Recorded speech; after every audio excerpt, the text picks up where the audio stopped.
So good morning, ladies and gentlemen. Namaste and a very warm welcome to all of you to the Blub World Web Talks 200th episode. In the last 199 episodes, we have talked to, interacted with more than 3,000 school leaders and educationists from across the world who have shared their ideas, opinions, innovations, and what all new are they doing in the education space.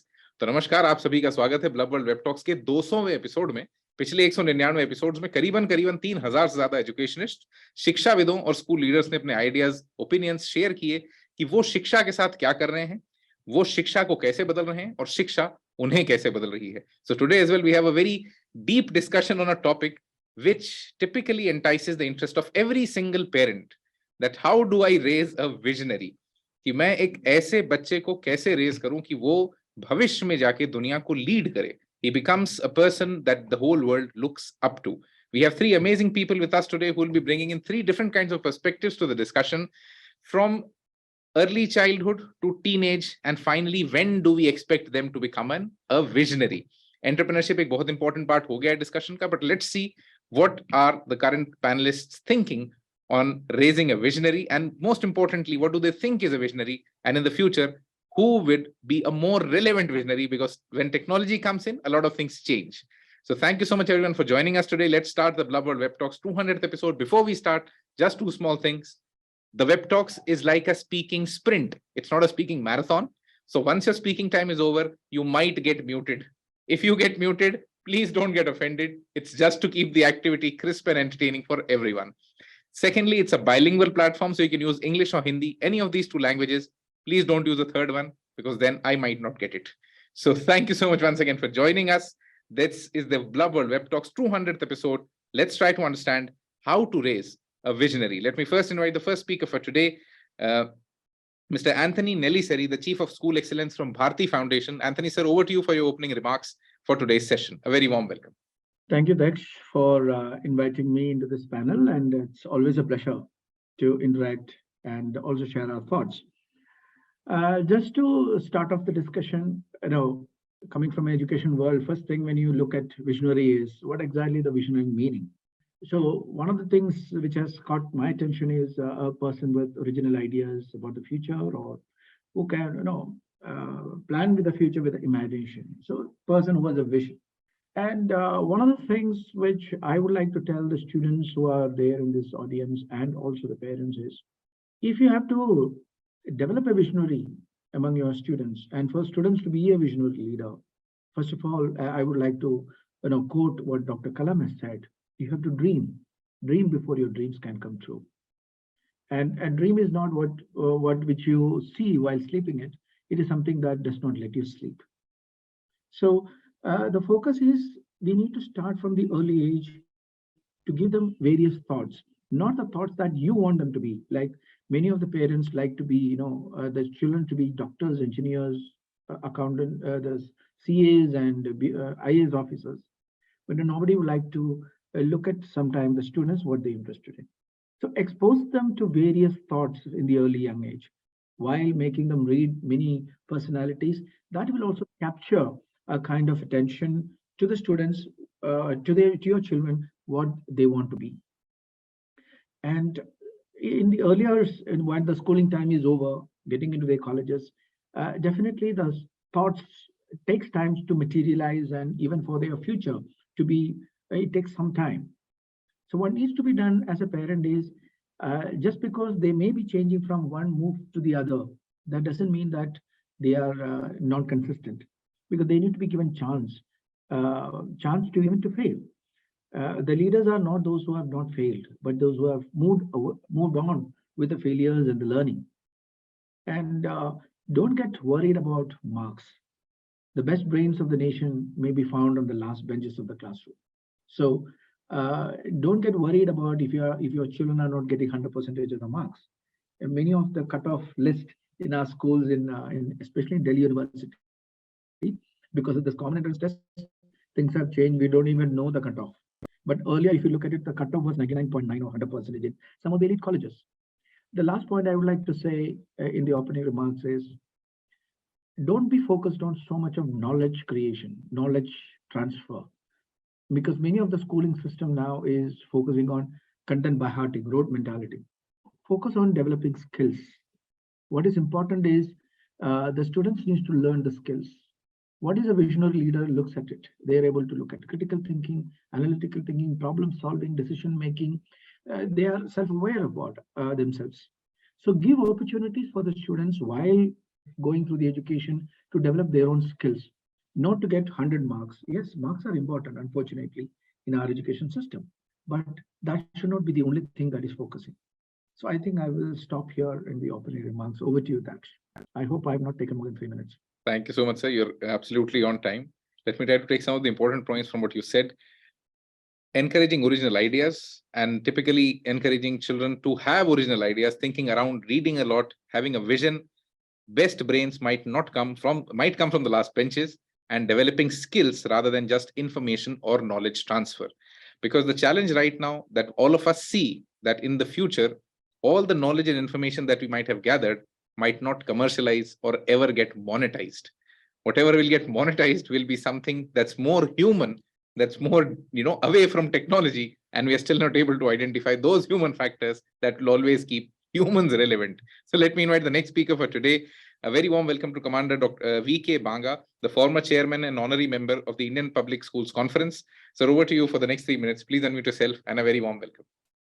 Thank you very much, first of all, to the entire team for giving us this particular opportunity and sharing our views, particularly on the ideas how to raise a visionary. I think a very well chosen topic. But let me first define what do I mean, at least from the word visionary. As already Mr. Antony has very nicely put it across, there is no doubt have original ideas, no doubt in that. But original ideas can be picked up even from any other place in their own thoughts, because nowadays the teenagers, they have their definitely own ideas. But I will add on only one positive aspect over here: positive ideas, which contribute in the growth of the nation. Because I, being from the defense, will certainly would like to see always from the point of view, education, whatever we are having today, if it is giving a positive or the creativity in the system, then a good visionary can definitely come. Now, these visionary should have certain things in them. First is to speak, have the confidence. They should have the confidence in them so that they build up their trustworthiness. Once they build up their own trustworthiness, I think 90% of the problem is solved. People will have faith on them. Then also move ahead further. I think they must have originality, which already Mr. Antony has said very clearly. And not only that, they should make how to make the workplace conducive so that people are open to talk to them. Wherever people have been working, generally they hesitate whether we should go and talk to our boss or not. So we should build up with that much amount of confidence among the students. They can speak in the classroom onwards. When they start speaking in the classroom by raising the questions or doing something, as they grow, they build up the confidence. I am right. I can go ahead and move ahead with my boss, can raise the question. And a good visionary will always support such ideas. How to handle such people, how to encourage them, how to appreciate them. These are the things once any good visionary will have, I think the things will move very fast. Okay, this is just to begin with. I will keep on adding the things, elaborate these things as the time comes in. Thank you so much, Banga sir. And I think some very good ideas. That positivity element of ideation is very important. It cannot just be original ideas. It has to be positive as well, contributing to nation building, building confidence in the individual to speak out when things are not comfortable around, so that you're able to oppose things when you want to. You just don't always fall in line. You must have the courage to sometimes, just not toe the line and leave it and stand ahead and ask questions. Making the workplace conducive, and finally, I think a very important element of ability to raise questions. Now, I think there has been a lot of talk about originality of ideas. So let's take a perspective from somebody who comes from an industry where nothing is original, and that industry compounded a very simple concept, and I think which is very critical to everyone's learning, that everything is a remix. There's nothing in the world that's absolutely original. So let's try to understand it from somebody who comes from that very kind of an experience. A very warm welcome to Ms. Soumini Sridhara Paul, the Senior Vice President for Hungama Digital Media Entertainment Private Limited. Soumini ji, over to you for the next 3 minutes and a very warm welcome. Thank you so much, Daksh. And पहले तो मुझे जी मत बुलाओ, बहुत बूढ़ी लग रही हूँ मैं. I am just Soumini. Thank you so much. Great to be in such esteemed company, Mr. Antony and Commander Banga. I think the beauty of what we are talking about is not just in terms of our own, country's future and the global future, but every parent's future. I speak not only as somebody who is building a platform for kids, but actually as a parent. And I think every day is a learning for us as much as it is for the kids. I think when a child turns about 12 or 13-year-old, they pretty much are wanting to just spread their wings and fly. And in our times when we were growing up, our parents pretty much told us what to do, when to do. Not that we weren't rebellious, but we really didn't know what we wanted to do. The difference here is today's kids, they are rebellious, but they know what they want to do. And I think as parents, our biggest responsibility is to enable that, guide them, give them the pitfalls of the approach that they would be taking. I think their ideas are without doubt very, very commendable, because the kind of exposure they have for them, for us, it's a learning when we talk about digital and we talk about transformation. For them, it's very obvious, it's very easy to adopt the new technology. And we cannot shy away from the fact that technology is here to stay. I don't think we need to be scared of things like AI and, things like metaverse and Web3 and all of that is being spoken about today. But the kids are going to decide the path. And it is our job, our duty, and it is in our benefit that we hear them. When I even talk about, like Mr. Antony said, marks are not everything, but yes, there are schools that won't give you admission if you haven't got a certain kind of marks. And I think that is the time where the child needs to be given a sense of, a confidence, a sense of faith, a sense of hope, that it's okay if you weren't given admission in the school that you wanted.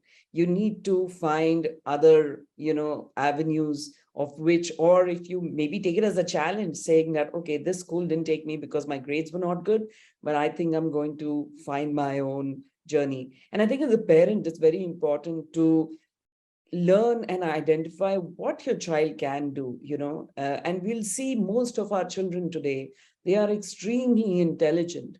And that doesn't mean that they are, and just because they don't get the marks, it doesn't mean that they are, not intelligent or they are dumb. I think it's important to understand the difference between, curriculum-based education and knowledge and real life knowledge. And I would always look at the latter more important. And things like the pandemic and whatever we are facing today, and the way we are hearing about some of the biggest IT companies sacking people left, right, and center. It is extremely important for our 15, 16, 17, 18-year-olds to know that it's in their hands on how they're going to actually not just build their own careers, but the careers for other students and other children around them. And I think that vision has to be about, how am I going to make a difference as I grow up? How am I going to be somebody who's going to, make, I'm not talking about a change. I think change today has a very short shelf life, but how are you going to look at being part of making something that is going to be not just sustainable in terms of the globe, but sustainable in terms of being relevant? After 10 years, if people are questioning whether Twitter is going to stay on or not, you really know that, nothing is permanent.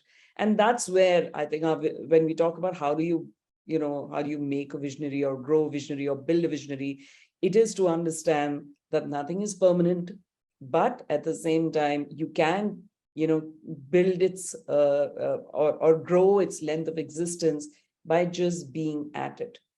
And that's where we need our children to be. They need to dream, but they also need to understand that dream will never become a reality if you don't work at it. That's my thoughts. Thank you so much, Soumini. And let me take some important points for what you said. I think when we want to raise a visionary, it's actually talking about the future of every single parent, because that's tied up to that visionary who's growing up. Today's kids' rebellion is informed. It's no more just, a riling up phase that has come. They know a lot and they want you to understand what they understand. They have already understood. The current generation is very adaptive to technology. The fragility of the atmosphere impacts them less and impacts us far more. So that has to be a part of the discussion, that how do you typically handle such uncertainty and such levels of uncertainty when something like Twitter can just get switched off in a single day. So that's a big challenge that our future holds for all of us. And finally, the importance of consistency, staying on what you actually want to do. So now the next part of the discussion is an open floor, so anybody can answer the questions that we have ahead. So the first question that actually comes out from this whole discussion is, when we look at a typical school around us, the first priority of a school is to discipline the child. And that discipline, in most of the cases, eats away the creativity. And that creativity is the only guarantee for the future. So what do people think on that? So Antony sir, your thoughts on it. And I would typically want to bring in Banga sir, because he's the one who gets in the military discipline to the complete discussion. So Antony sir, over to you. That how does skilling, creativity, discipline, everything stay together? Yeah, and it's an interesting question. I think Commander will have a completely different, interesting perspective on that aspect as well. I'm looking forward to his response. During my last few years, rather 25 years of my career, one thing which I've noticed is, if you observe the children who are coming into our schooling system early years, maybe class 1 in general in government school, because there is not too many schools having pre-primary before class 1. But if you look at private school, they start with nursery, LKG, UKG. I hope it is not lower than nursery at this time.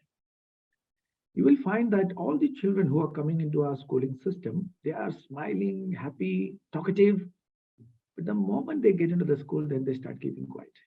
So the first skill that they come into the schooling system of this, if you look at basic literacy, speaking is something which they are already good at. We stop them in the name of discipline. So maybe they are happy and they are going around, maybe talking to their friends.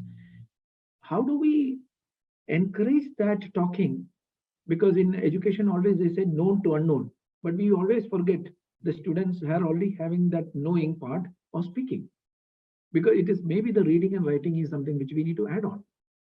So I think early years onwards in the schooling system, we need to develop this aspect. As I think Soumini was talking about being consistency and relevant. So excellence cannot be created in the college or after doing their post-graduation. It cannot be done. It has to be done. It's a kind of a long process. So all of us needs to work. School education needs to give them an excellent student who have got basic skills and they're able to think critically and able to make decisions and problem solve, so that in the college they are able to excel further. So that when they go out to the world of job market or being an entrepreneur, they are becoming a leader. And I would like to stress on this fact here. Being a leader does not mean for me only a position. You need not be a leader of position to show your leadership. Most of the places, most of the companies which I have seen, whether it is profit or not profit, it is not the CEOs or the promoters who are the real leaders. It is maybe 1 level or 2 level or even 3 level, maybe completely from the grassroots who are the leader. I just give one anecdote before closing my response. One of the things that we do in Bharti is we do Saksharata Bharti Abhiyan. That's like more like adult literacy. But we do that one as a holiday homework for the students, class 4 and above. They need to teach their parents or grandparents, teach one type of thing. In that process, what happens, our own children, our own students learning also improves. But this has not been taken from the top. One of the students in our schools did this particular thing to his parent or her parent rather. And it is from that example we said, why don't we do it for Pan India? So the leadership can come any angle. So from a parent point of view, we need to look at in that particular scenario that don't create a leader of position. How a child can be shown leadership. If the person is getting up in the morning, can that particular person be leader, showing leadership in her or his room to make sure things are clean and tidy and getting disciplined? So I think we need to use that angle and encourage the students from what they already have so that they are able to be a leader or show leadership in that particular point of view. Thank you. Thank you, Antony sir. Before we go to Commander Sahab, I think a very important point that has to come into this discussion at this point is that whenever we talk of, raising a visionary, it's always a individual, task. But when it comes to a school, it's a big class that has to be managed. So, and that's where discipline comes in. And I think a very apt statement could be spoken at this very point that the class always looks amazing with discipline, but the individual does not. So your thoughts, Commander Sahab, on this, that can creativity and how does this creativity, discipline, everything fall into the right place when you want them to be in schools? And how do we let them keep speaking up? Thank you very much, Antony sir and Gaur sir. Both of you have made me, you can say, put my rank first, that is commander, and associated with one part, discipline. I think Antony sir has said very clearly, we like to expect something from me. Why this thing came in the mind? Because being from the defense, defense is known for the discipline. There is no doubt, and I will not like to justify in any manner on that issue. But from where it starts, I will quote it in a very, very brief manner. When we land up for our training, the first thing we start with the discipline in mind. So discipline is one part which is here in the mind. And it gets associated right from the one word that is called march past. Now, how this march past does affect the discipline part, I will just try to correlate. That is how we have been taught. Once we move as a team, naturally, we move in tune with each other. Important word is move with the tune with each other. That is having an understanding to move with the team. The moment these concepts come in, right from the word small, march past, I think we become a team. And that team start teaching us a discipline part. That is, we have to move together. You can move together only and only when you are understanding each other's movement, understanding each other's vision, understanding each other's command. That is how the discipline comes in. To start with, I will recommend this part, and I have been talking in many forums on this particular issue. Why can't we have NCC compulsory in all the schools? This will ensure that students understand the value of discipline. Not only that, of course, in the classroom, we keep talking, be disciplined, but have we ever explained them what does it mean? What a teacher is expecting? What do you mean by a discipline? Only sitting in the class, quiet and listening or questioning and answering is a discipline? No. It is much beyond it. Behavior, manners, etiquettes, the way you behave, all these come part of your discipline. That is which is to be taught right from the primary classes. It does not come once you come out of the school. It starts right from the word go, that is class 1. But speak in a proper manner. Now tell them, what do you mean by a proper manner? Wish a teacher. It starts from there. Respect a teacher. And the role of parents over here is much demanding. Nowadays, I would like to quote one sentence here, how the students visualizes a teacher and how the students visualizes a parent. There are two things. There can be only two people in the entire world, I'll say, in this entire surroundings, who always think that my child should go ahead of me. One is the parent. And second one is the teacher. They always think that to whom I am teaching should go ahead of me. Parent also thinks the same thing. But once they both understand each other, it creates a discipline in the mind of a child.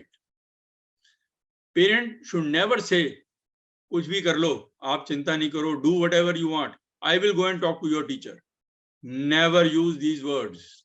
The moment you say in front of a student's discipline is bound to crack. The moment parent says, like my parents always used to say, you have done a mistake, So you have been penalized for it. I will not go and talk to your teacher. You go and sort it out. You ask.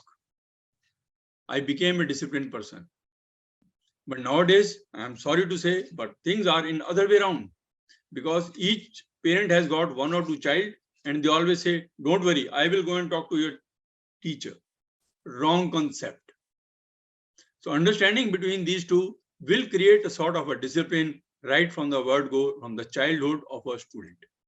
I am sure I have put it across the things in very brief and up to the point. I have many points to add on to this. Being educationist, I will talk next. Thank you. Thank you so much, Banga sir. And I think very important point that you mentioned, which I think should be a part of curriculum, the genesis of discipline. I think it's important for the society. When you want to build a team that keeps working, you have to have discipline in some or the other sort. And most importantly, with promoting, independence and self-thought, are we making the generation entitled? Let's have thoughts from the media industry on this, that what do they think? Because the reason why they come in is whenever there is some sort of a talent in somebody, all hell breaks loose. It's like just give them anything and everything and let things happen at their own pace. So Soumini, what's your thought on this? That are we really promoting just the talent, or there's a lot of entitlement packaged with it? So, yeah, I mean, that's a very tough question. Actually, first, I would like to say, Commander Sir, I think what you said was so beautifully put. It is very important for the parent and the teacher to literally be hand in hand and, collectively teach the child, because we face this a lot. I mean, as a parent, I face it a lot. I have been a culprit once or twice, I will be honest, where I have done it. And now I'm like, okay, I shouldn't have done that. But yes, for the fact is, I do believe that, yes, the child needs to be made accountable for his or her actions. And it's through the learning that discipline comes. Of course, as a parent, you have to be watchful to ensure that learning doesn't become life-threatening or something which, is not reversible. But I think when it comes to, and we see this a lot, like there are a lot of children today who are exposed because of the media. Some of them, especially when you see a lot of these talent hunt shows, of course, there's a large amount of discipline that gets them to that point where they are able to present themselves in front of, even if it's a 15 seconds of fame. I think as a parent, as a teacher, our job has to be, how do we teach them to deal with failures of, that brief fame that they get, because that is not, permanent, and that keeps changing. I'll give you another example, which I experienced myself when I was in school, especially when I was in the 10th grade. I wanted to, play netball and throw ball, and I unfortunately did not get into the netball team. And I was very disappointed, and I kind of, was questioning myself. My son, he told me the other day that I was, sitting as a substitute for football and I didn't get a chance to play. And he was angry. He wasn't hurt. He was hurt, but he was angry. And I think the difference is that today's child knows what he's capable of or has the hunger to do something. And when he doesn't get it, he feels angry, he feels dejected.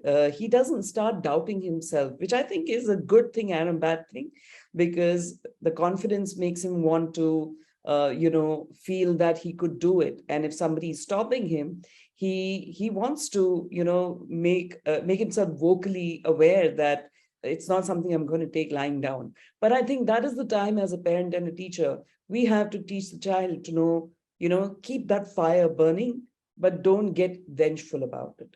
And I think that's where discipline again comes in, right? Where you respect the decision, because you have to accept the fact that something must be falling back for you to not be chosen. We get caught up in all these nepotism conversations and all of that, and children are exposed to it, right? Because again, as media, we are culprits of doing it. But I think at the end of the day, it's a daily thing. I mean, I think about how many times my mother repeated things, my father repeated things multiple times. And it is when I was living on my own that their words kept coming back for me to not do the wrong thing. So as a parent, as a teacher, repetition also plays a big part while you're bringing up child.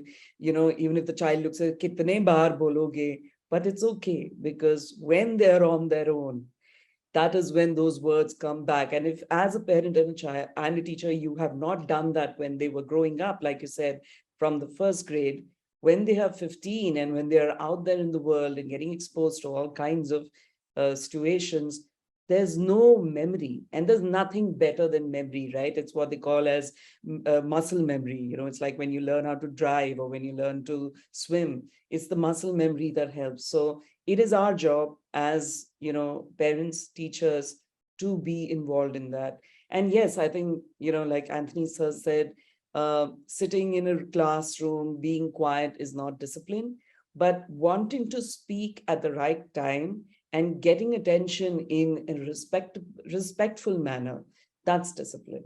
And that's what we need to teach our child. Don't stop them talking, but they need to speak, in the right time. Yeah, that's what I would say.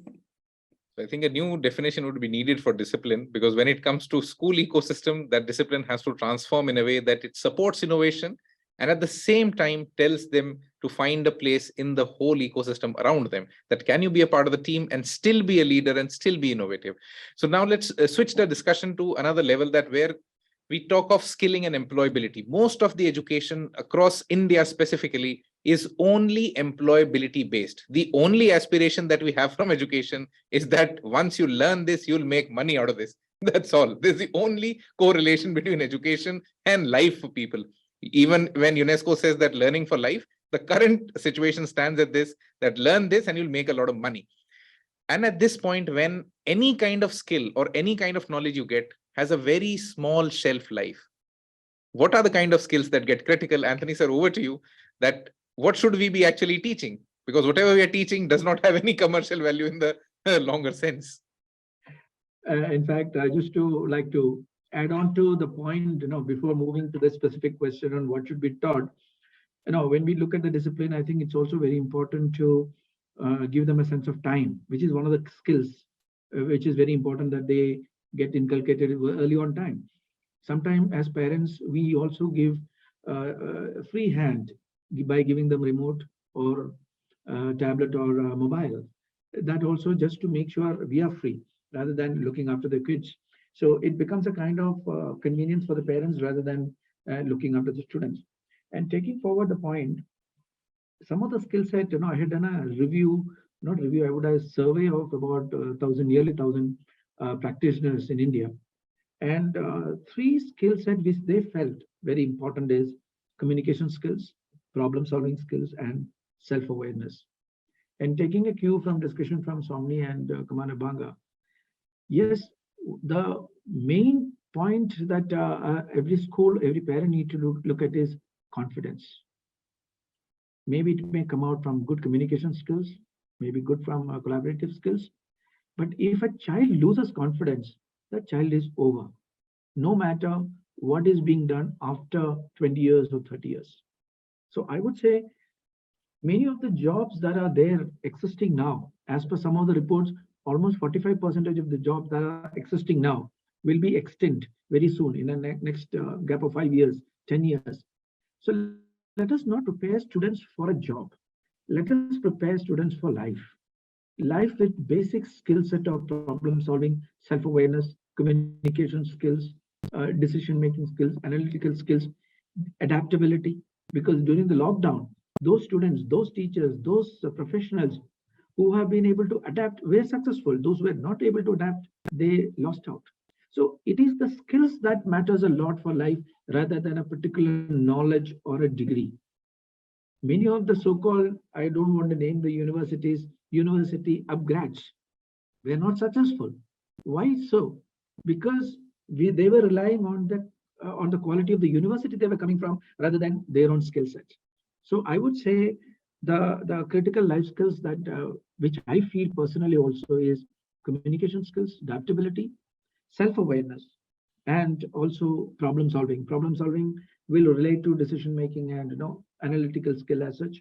It's a cluster of skill set that are required for solving a problem. These skill set also will make a person truly visionary, and also inculcate or develop the leadership in him or her. So I feel these are the life skills and the critical life skill, I would say. And let's not focus on employability. Whether you are going to work in a company or are being an entrepreneur, you cannot manage without problem solving skills. So don't think that only a entrepreneur can have these skills or an employee in a company needs to have. Once you move out of the college, when you're in life, you need all the skill set, whether you're working under a company in a company or working as an entrepreneur by yourself, employing others in the company.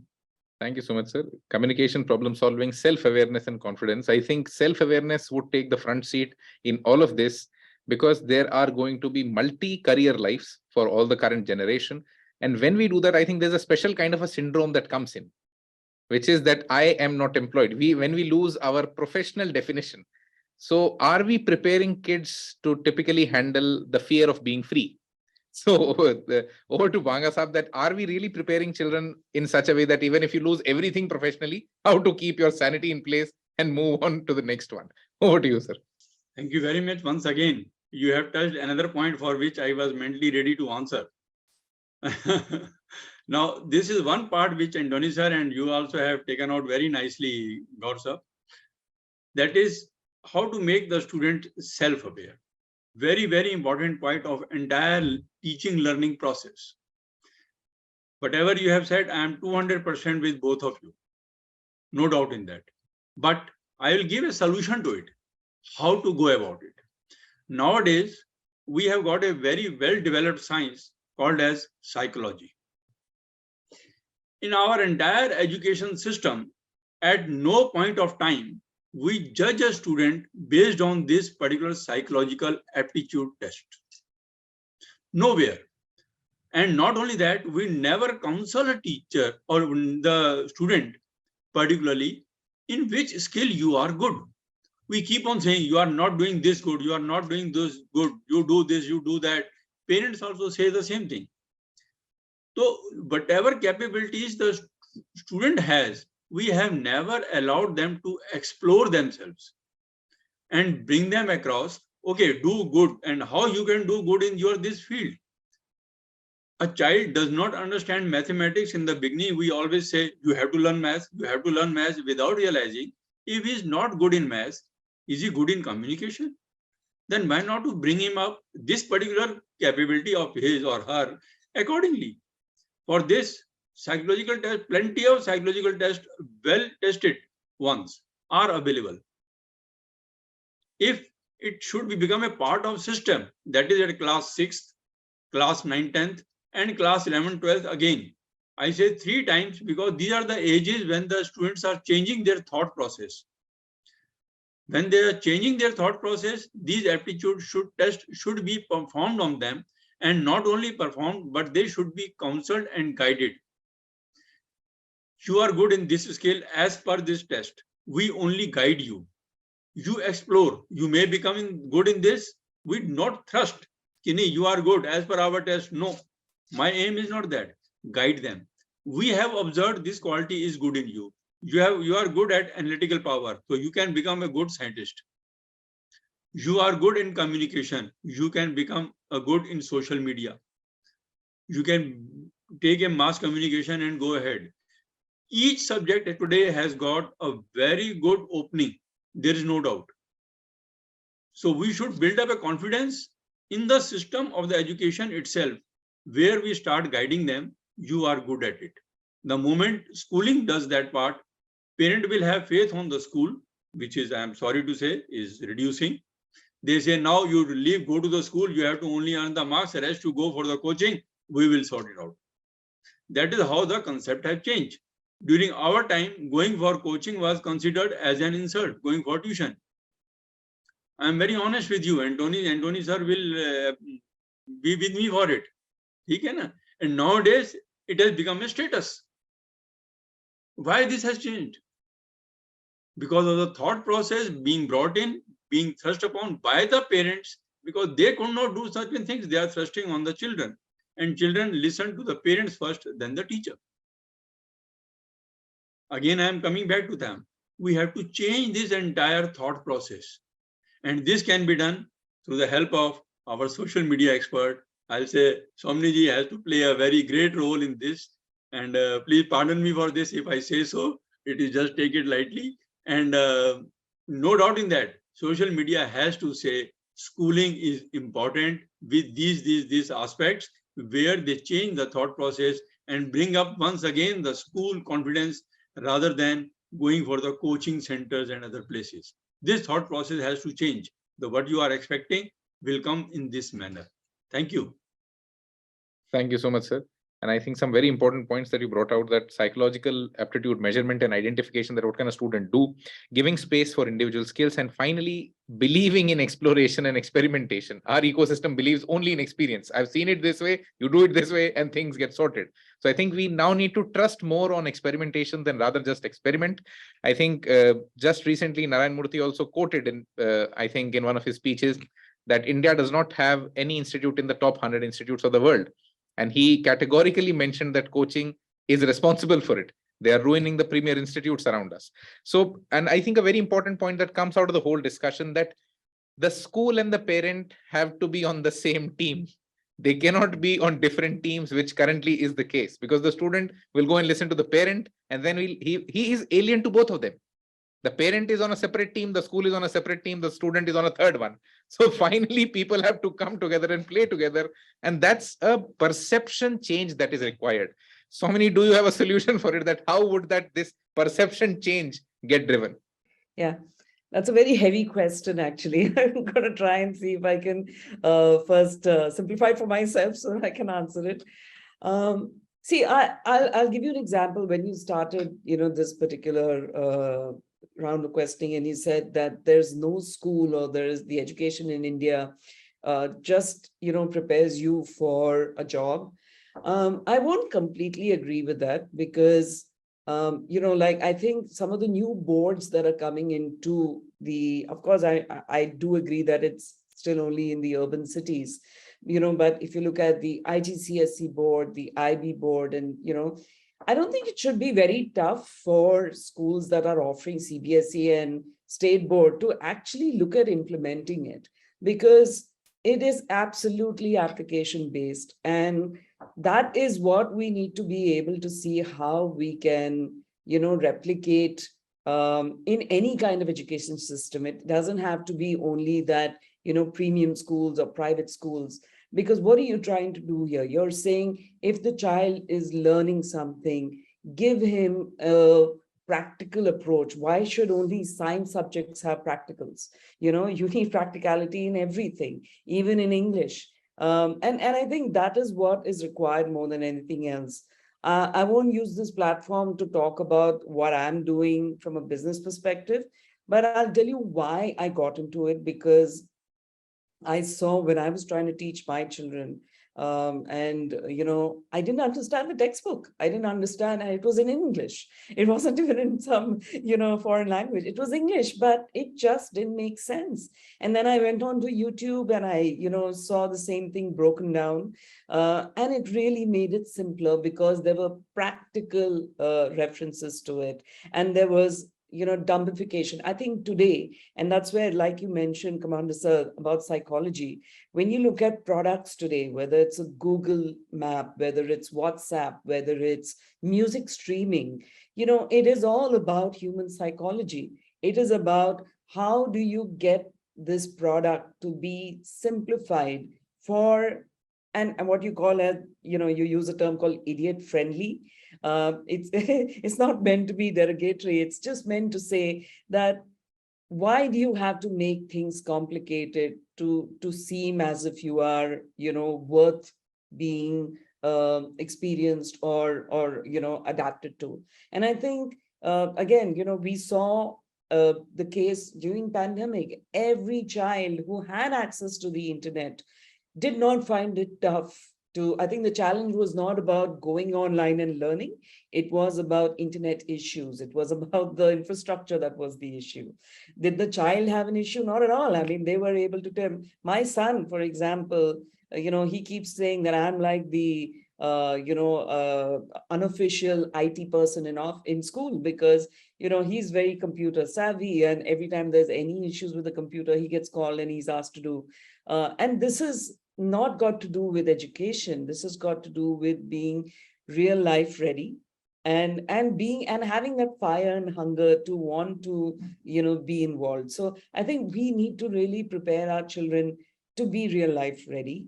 And there are some schools that are doing that. I think across the country, every school needs to adapt that. And it has got nothing to do with how much fees you are going to charge the child. It's got nothing to do with a fancy infrastructure. The school that my son goes to has only one building, but I would say his curriculum is what has made me want to go. I have seen schools that have, yards and yards of space, but they're just doing the rote learning, what's the use? So I think that mentality has to change. And the truth is, yes, there is no jobs. And even if you are in a job, you have to be an entrepreneur. You cannot think that, "Arey, meri naukri hai, mujhe koi nahi nikalega." That's the first person who is thrown out, So yeah, that's the way I look at it. So the only two options for the future generation is that either be an entrepreneur or be an entrepreneur, either within the organization or outside the organization. It doesn't make a difference. You have to have that kind of an entrepreneur skill. And finally, I think you adding practicality to everything, not just science labs. Have labs for everything. If you don't have labs, do real life simulations. Take them to the real world, make it even understandable for the parent. And I think a very important word that you used, which comes from the wrong use of psychology and typically human psychology, which is making everything idiot friendly, or simply what we call, glamorizing idiot friendliness to intuitiveness. That's why technology is never to be taught. It's made in such a way, the UI is in such a way that you automatically learn that. So I think everything that has been used in the wrong sense in business, let's use it in the right sense in education. So we are nearly at the end of the session. So if you want to take just a minute to give a closing statement, we'll just conclude the session now. Just closing remarks from everyone. I think, okay, I was just say my concluding remarks is one aspect which Swami said very clearly, that yes, the psychology is playing a very important role, human psychology, which is going towards the negativity nowadays among the children, because they pick up negative things very fast than the positive. If pardon me once again, from the social media point of view, if the social media contributes and shows only the positive aspects, I think people will start picking up the positivity, because they are used to pick up the things very fast. Why this negativity has done? Why show what has happened with the positive aspect? In the real life, there are many instances which are happening in a positive manner. Show that part. Don't show why negative thing has happened. I think it will contribute very nicely and change the thought process at least a decade, not less than that. I'd like to just add to this also, make it my closing statement, is in our office, okay, we have our conference rooms named as leadership, assertive, ethical, pragmatic. And, it's like you walk into the office and you're just being pulled into that. So I completely resonate with what you're saying, Commander Sir, that we have to put out positivity for it to then be, literally soaked in the way negativity is. And unfortunately, I mean, we are all living in worlds today where we get immediately attracted to some kind of sansani khabar. But yes, we need to make even good news as sansani. Anthony sir, your closing remarks. In fact, I resonate the points what Soumini and Commander Banga has already spoken. But from my point of view, I would like to say that, especially from a solution point of view, especially the school, I would say, because I am coming from a school education background.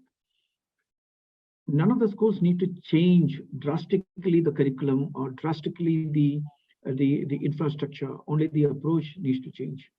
What I call it as skills approach. You have a morning assembly, you have classroom time, you have games. Use it from a skills approach. I think Soumini was talking earlier, dealing with failure. The sports time is one of the best ways to teach them how to deal with failure and also deal with success. Sometimes dealing with success becomes an issue in itself. People derogate the other person, thinking that you have done something, and following month they fail. Then what happens? So how to take success also is to be taught in the school. how to deal with failures is also something to be taken up in the school level itself. Now, because of the lockdown, schooling is important. Do we need school is a big question mark that has come during the lockdown. So I think this is a very good opportunity, especially with the background of new education policy that is being implemented or started implementation in many of the counts. The way we look at schooling system, how do we reap the dividends of that we have, geographical dividend that we say? We have so many youngsters coming out of our schooling system. How do we produce or develop students who are good for the country rather than who have come out with some degrees? As many of you would have seen in the recent reports, 1/10 of the graduates are employable. That means 90% are not employable. They do get employment. In the process, what happens, the companies or wherever they are being employed, they don't get the real product or the productivity. 1/4 of the MBAs are employable. 1/5 of the engineers are employable. So it is not that lack of qualification, lack of graduates who are coming out of the system, but it is the skill set that are there. Let us focus on the skill set from the beginning, which is at the school level, so as to prepare our students, our children for life, and give them an opportunity to explore, give them opportunity for explore early in life. Let them fail, but let us support them to move on from the failure with the learnings so that they become a successful leader and successful visionary and become a highly productive citizens for our country. And thank you very much, Daksh, once again. And it was a pleasure, having and listening Soumini ji and Commander Banga with very good thoughts. And thank you for all the learnings. Same here. Thank you so much, Anthony, sir. Now, before we conclude this session, education promotes more positive things in news, but the challenge is everything negative is news. And that's the biggest problem that we currently face. Our perceptions are driven by opinions. They are not driven by facts. And a very nice example which can tell the kind of wisdom that we have developed in adults with centuries of learning. There was a very bad incident that happened in the last US elections that was triggered by a news that came out. And when that news portal or that news organization, which is still exists, which is one of the most respected news outlets in the US, when they were asked that you were supposed to report news and what you reported ruined the Capitol Hill, their response was simple. And their response is what actually puts a big question mark on all kinds of education that we give anywhere, because that news portal was created by a visionary who still is a visionary. And his answer was very simple. We are not news, we are entertainment. Let's think more on what are we really teaching. Thank you so much, everyone, for being a part of the Blub World Web Talks 200th episode. I hope you enjoyed. Thank you so much, everyone. And I hope we see more visionaries in the future. Namaste.